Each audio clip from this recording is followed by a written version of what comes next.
as I was introduced, I've been to these big UN talk fests the last 5 years. And I want to start with 2009, which was Copenhagen. And there was this scientist that I recognized, Professor Schellenhuber. I think I'm still pronouncing it wrong, but he's the lead scientist in Germany on climate change. He advises the Chancellor. He advises the European Union. And so this was a unique opportunity just to have a quick chat with him. And he looked kind of glum, and I said, so, you know, the negotiation's not going well? And he said, well, it's not about the negotiations. I just, you know, spent the morning briefing the Obama administration on climate science. And I said, oh, well, that's great. They're taking some opinions from outside of their own circle. And he said, yeah, it wasn't so great. They kept saying to me, yes, but what you're talking about is not politically realistic. Give us something that's politically realistic. So there was this complete clash of worldviews, I suppose. The science that says physics doesn't care about politics, the climate's going to warm based on some very well understood principles. But the political advisors are saying, yeah, but how can we finesse this? How can we negotiate a less extreme action plan?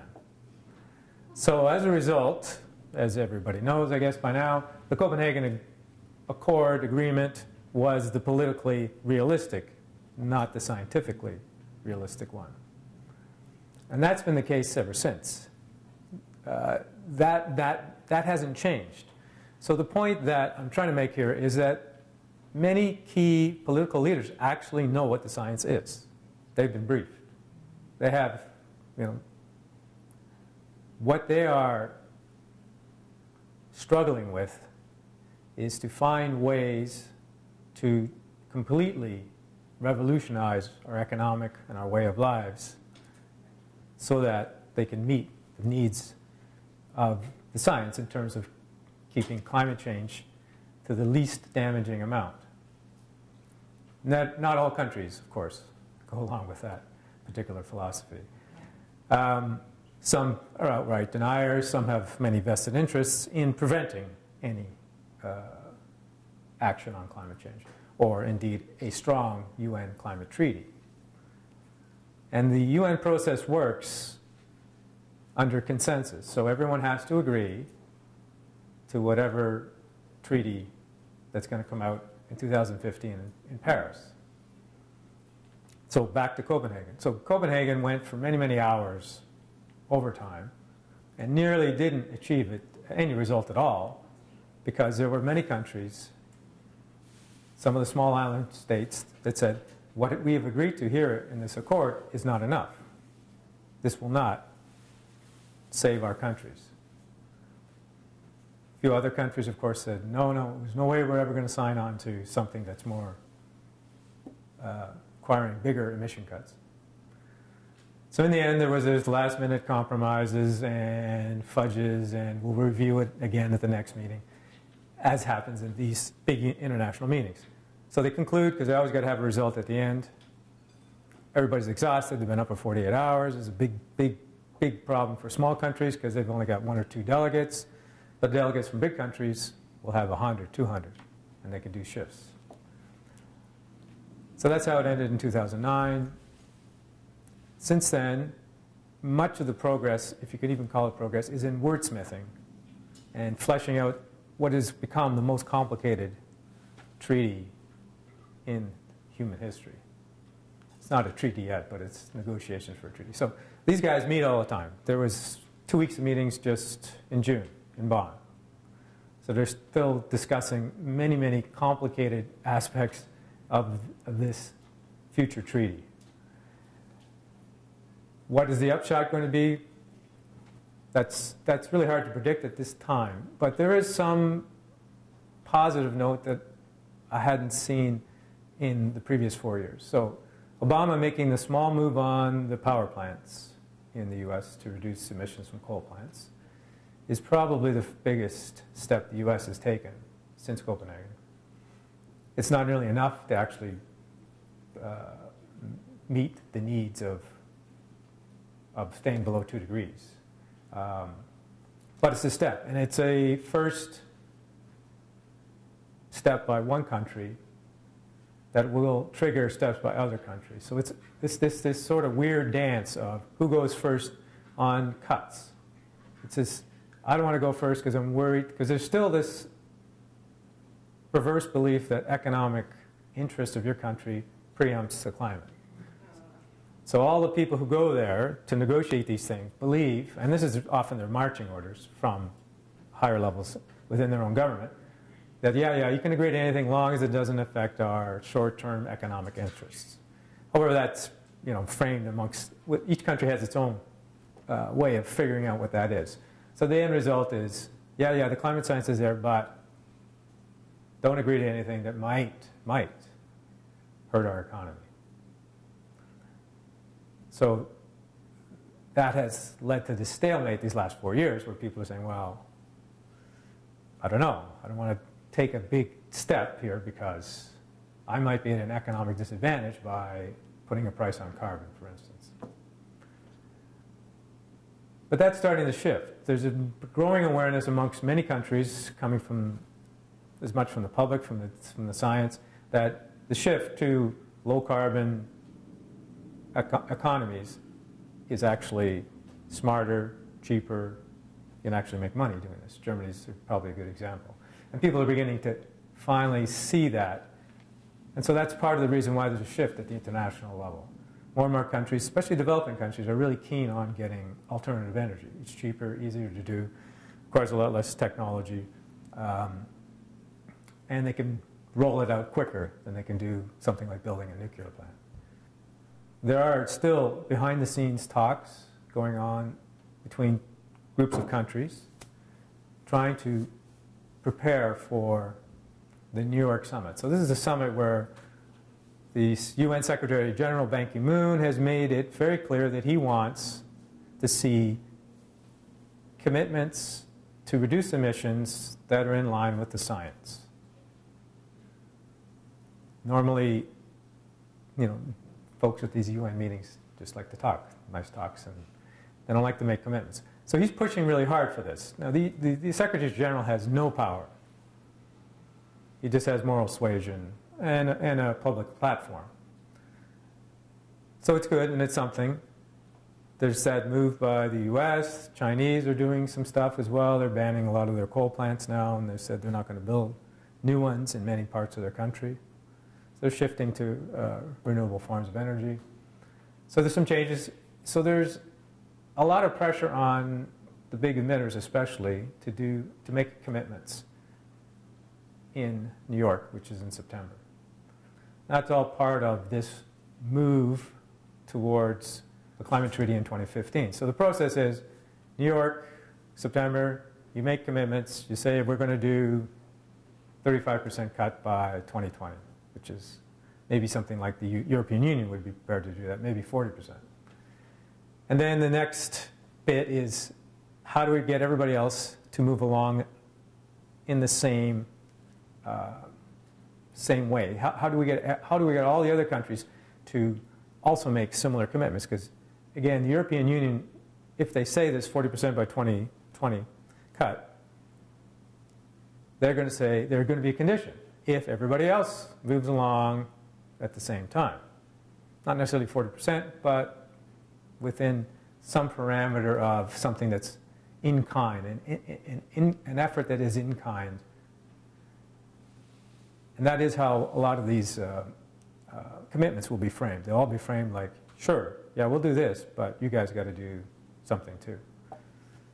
So then it gets, the post-September New York period is thrashing out, okay, what are you guys going to do? So when it comes to the next climate COP in Lima in December, that's where other countries will say, okay, well, this is what we're going to do. And from that period, December of this year, through to Paris for the final meeting, is working out all the nasty, messy details of who's going to do what, how much, when, and how you're going to check to make sure they're actually doing what they said they're going to do. There's verification, mitigation. It is a very, very complicated treaty, as I've said before. The language, if you go to one of those meetings, you would not know what they're talking about. It's extraordinarily technical. You'd never know what's taught about climate change. Sounds like a trade deal. Because it's very legalistic, lots of lawyers involved, lots of policy wonks. It's not even the scientists, there's hardly any science, there's no science really involved in that, and even the scientists don't know what's going on, because it's completely a different world for them. So that's our framing. So we get to 2015, we get the Paris Agreement. Is the Paris Agreement going to deliver what the science says is needed? Short answer, no. The agreement in 2015 will be a rolling agreement. So it'll be a 5-year agreement in the sense that, yeah, we're going to agree to do this, but we're going to review everything in 5 years to accelerate it. And this is like not a fudge so much as a recognition that many countries aren't yet ready to do a lot and not prepared. And you want to have flexibility because it turns out the European Union's experience has been they can cut emissions a lot faster than they thought they could. So their original target was 20% by 2020, but they achieved that years ago. They're already well over 20%. And they could do 30 easily. Push themselves to 40, they take a little bit, that would take a push. So far, you know, the lesson is it's been easier to cut emissions than most people had anticipated. So that's the reason for the 5-year frame. So you can then say, okay, that wasn't so bad. We can go much deeper in terms of cuts for 2030 or 2035. So there's going to be that kind of progression. So that's at the international level.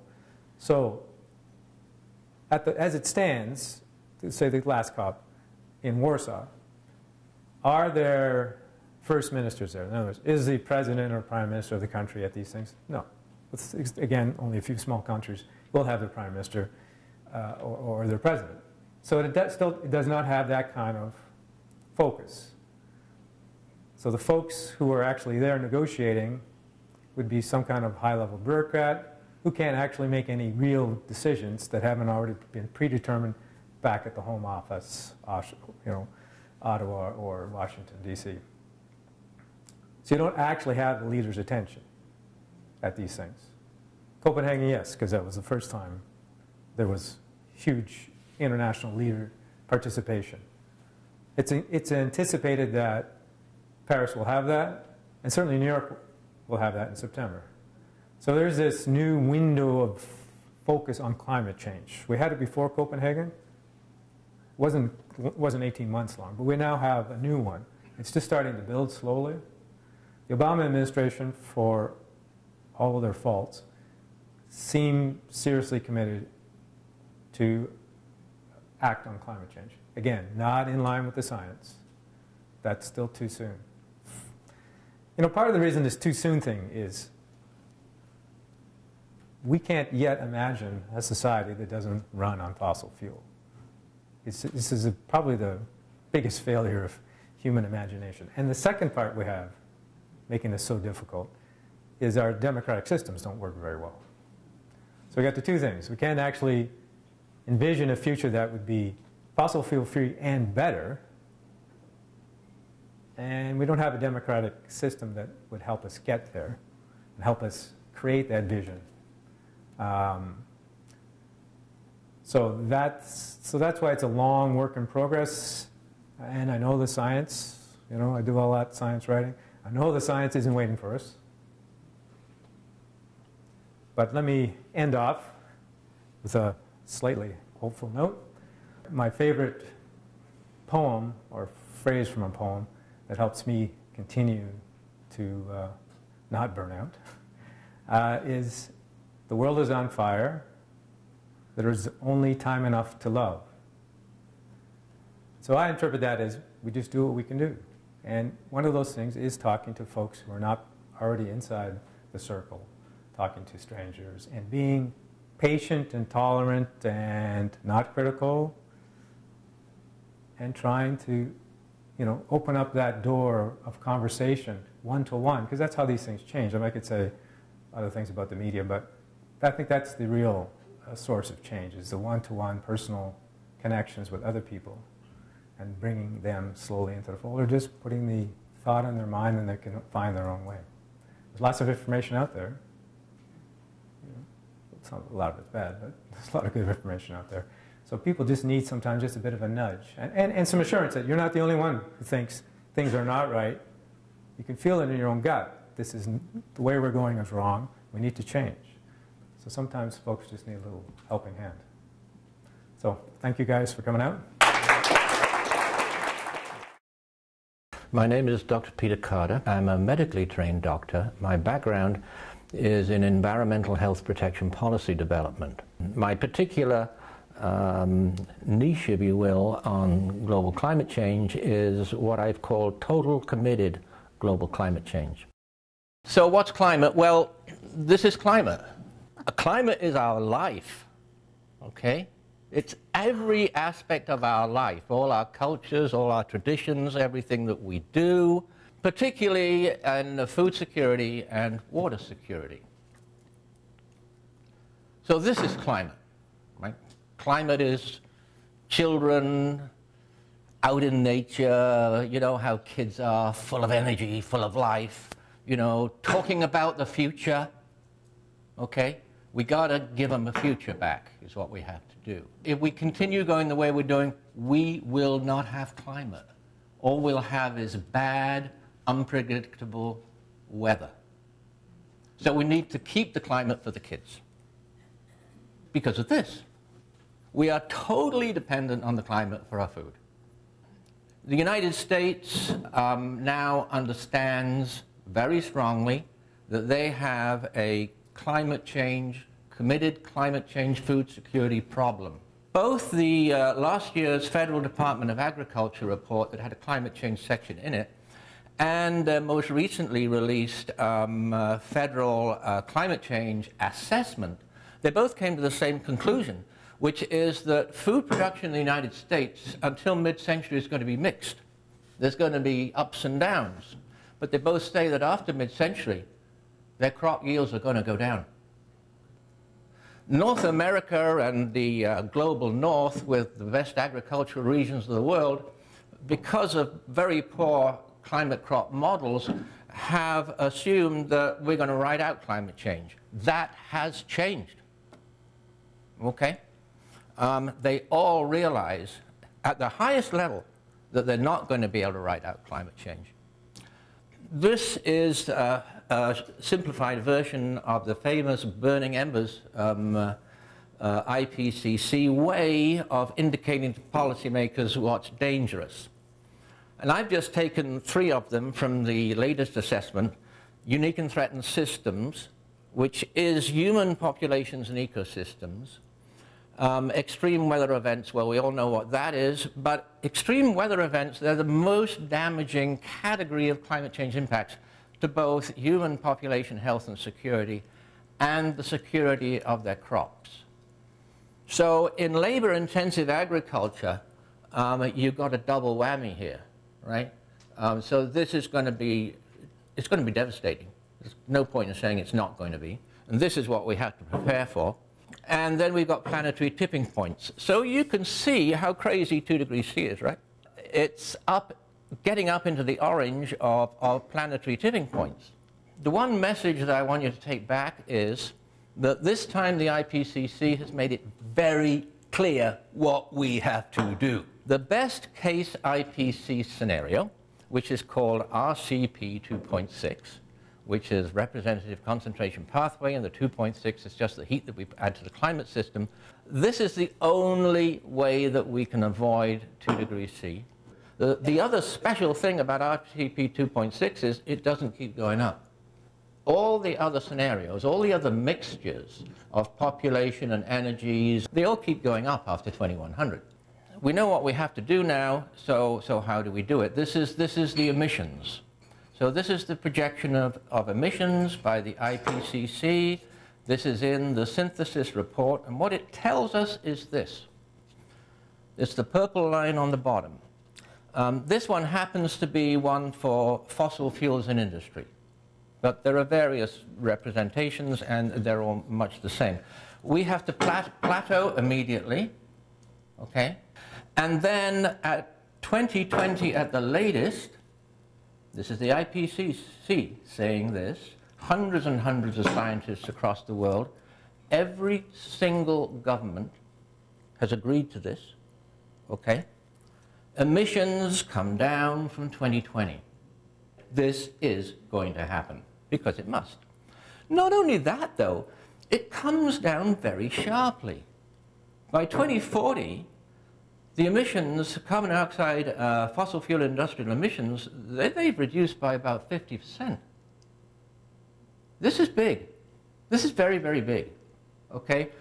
Just a few years ago, people would have looked at this and listened to me and said, "You're nuts." It's not nuts anymore.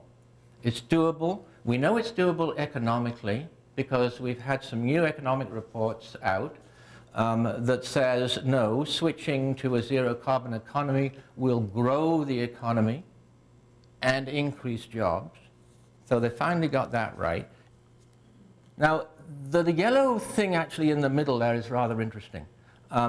That's the scenario for a rapid increase in energy intensity. Before we had the transformation of energy, everybody was talking at us about improving energy intensity. But now the IPCC shows that this is their best case scenario for improving energy intensity. Can't work. We have to replace all fossil fuel energy. The EU leading the way still, and the EU have met already and embedded this. So the EU go to Lima with a better position already than the IPCC. Even RCP 2.6, which replaces all fossil fuel energy, it has to do some negative energy. Okay? Now, the amount of negative energy here is not necessarily geoengineering. We can do biochar, we can stop deforestation, we can replace steel and concrete with wood, engineered wood. See all this stuff going up there? Doesn't have to be built with steel and concrete. You know, I mean, if you want to destroy the planet, this is the best building there is, you know, steel and concrete. No, no, we can build it with engineered wood because we have that now. So what's the big deal about that? Well, the big deal about that is that we've stopped a huge source of emissions, which is steel and concrete, because concrete is burning limestone. You know the beautiful buildings you have here in Toronto, great big limestone blocks? You know what we do with them now? We crush them up and we burn them and make concrete, which liberates carbon dioxide. You know, in a lot of things where we're not very smart. This is big news. To me, this makes my heart just feel so good. This is the Climate Action Network International. This is 900 organizations around the world. So what are they calling for? They're calling for a 100% renewable energy of fossil fuel energy by 2050. That is most important because our political idiots, okay, say that we don't have to worry, we'll burn bioenergy and we'll capture the carbon dioxide and we'll sequester it in the ground and that'll be negative. No, no, that's insane. Now look at this. Emissions must decline from 2015. So you see, somebody's told them we ain't going to compromise on the feasibility anymore. Political feasibility, economic feasibility, no. We're going to say what the science is. And the science is 2015. So right on, Climate Action Network and the 1.5 degree C limit. Okay? So I want us to get to work and get this out there and out there and out there and out there and out there. 900 organizations around the world. Can we make something happen in Lima in December? You better believe we can. Thank you.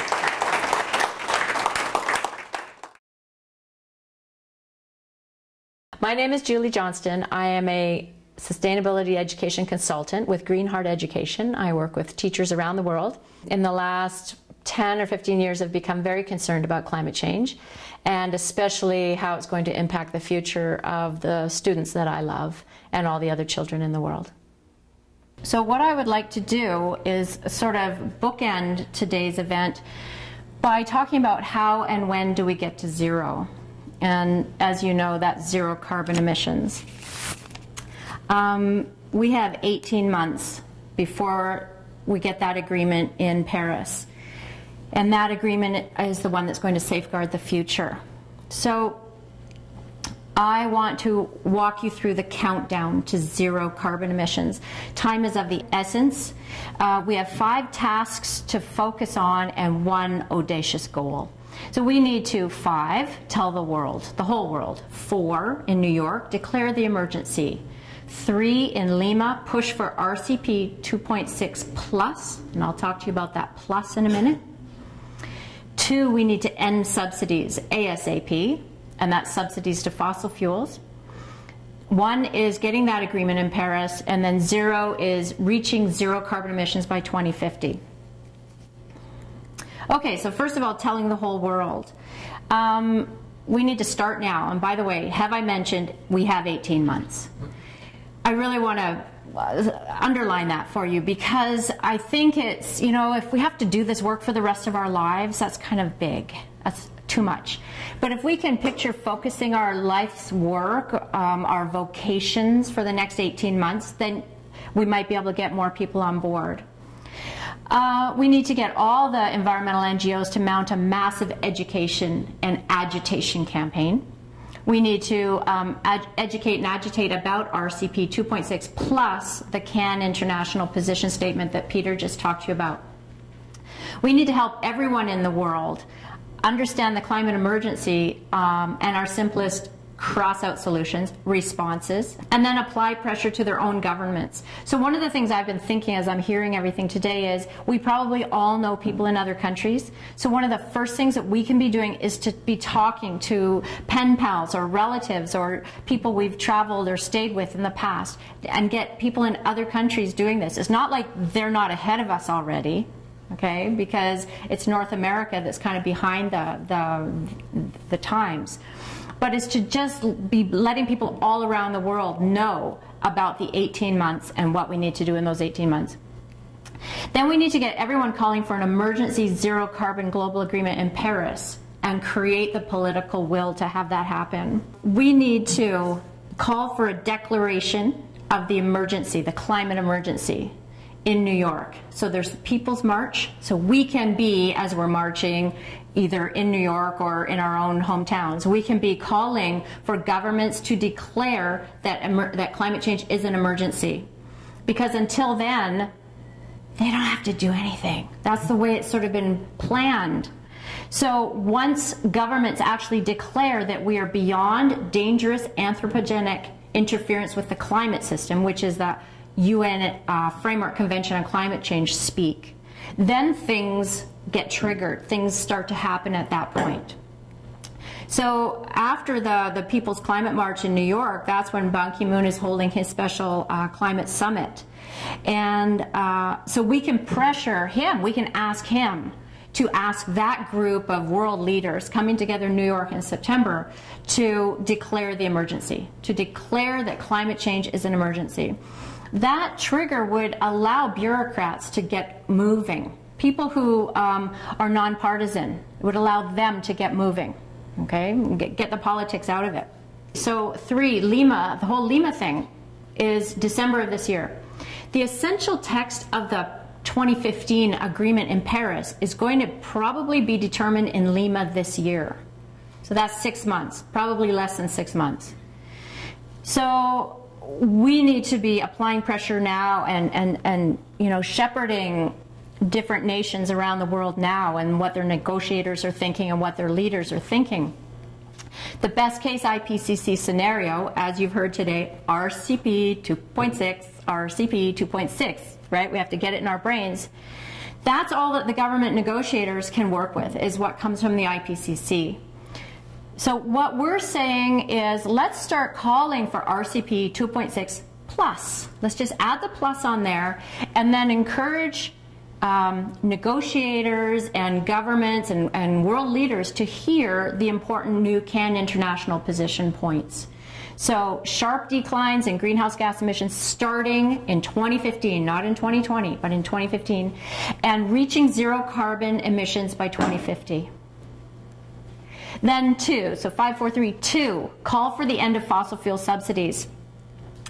1.9 trillion every year is what governments around the world using taxpayers' money pay to, in direct and indirect subsidies, to fossil fuel corporations, because they're so poor. They need our money, right? They're so poor. Those trillions can be redirected to renewable, perpetual, everlasting energy sources, technologies, like almost overnight. That could just happen. And I think that's one of the things that Ban Ki-moon has in mind for New York in September. $480 billion is in direct pre-tax subsidies, and those mostly go to developing countries to keep the cost of fuel down. So what we're thinking is that instead we should be helping those developing countries leapfrog to perpetual energy technologies. And that's where a climate justice issue comes into it. Because if you think about it, if we're way up here and developing nations' use of fossil fuels is down here, then they don't have as far to go to hit zero. Okay, it's going to be easier for developing countries to make that leap to the solar age, right? We're the ones who have a long way to fall, but we also have more means. It's interesting. I struggle a little bit with the whole climate justice thing within developed countries. But sometimes it's like, well, we're doing this for the rich people's kids too. You know, like it really is for everybody. So whether people are rich or poor, it doesn't matter how old they are, this is for everybody. So not only do we have to call for the end of fossil fuel subsidies, but we also need to put a price on carbon. And we say that the deadline for that should be the Paris COP in 2015. These $1.4 trillion are in indirect subsidies, and that means that we're not charging fossil fuel corporations for the externalities. And that's an economic term that just makes so much sense to me. They do not have to pay for the health implications of fossil fuels, nor do they have to pay for the environmental impacts of fossil fuels. So global warming, public health, pollution, traffic congestion, accidents, road damage, the fossil fuel corporations never have to pay for any of that. And that's where that 1.4 trillion comes from. If we put a fee on carbon emissions, that would help offset the leap to the solar age. Okay. Then we're down to number 1. In Paris, let's get the most important agreement in the world signed by all the countries. Al Gore said recently, though a great many obstacles remain in the path of this essential agreement, I'm among the growing number of people who are allowing themselves to become more optimistic, just like Peter, than ever, that a bold and comprehensive pact may well emerge from the Paris negotiations late next year, which many regard as the last chance to avoid civilizational catastrophe while there is still time. So I figure if Al Gore, who is so connected in the world of climate change, is hearing that shift and is starting to think that there's a possibility, then there quite likely is. And then zero carbon by 2050. So post-Paris, we immediately begin a rapid decline in greenhouse gas emissions. And then we continue that decline for decades until we reach zero carbon emissions by 2050, thereby safeguarding the future. It's kind of simplistic, but we have to look for simple responses and possible solutions, I believe. So that's the countdown, folks. 5, we need to tell the whole world. 4, we need to call for an emergency declaration in New York this September. If you don't know yet about the Big People's Climate March, please check it out online, okay? 3, we need to be pushing acceptance of RCP 2.6 plus, so plus the Cannes International Position Statements, in Lima this December. 2, we need to end subsidies, fossil fuel subsidies. Number 1, we get that agreement in Paris, and 0 is zero carbon by 2050. And this is Peter Senge, who's a business guru, and he says the power of aspiration is much greater than the power of desperation. The scale of change toward a sustainable human presence on the planet is urgent, massive, and time-bound, 18 months. But the last thing the world needs is our panic. Things are way too late and far too desperate for pessimism. And I'm gonna leave you with that. Thank you very, very much for coming.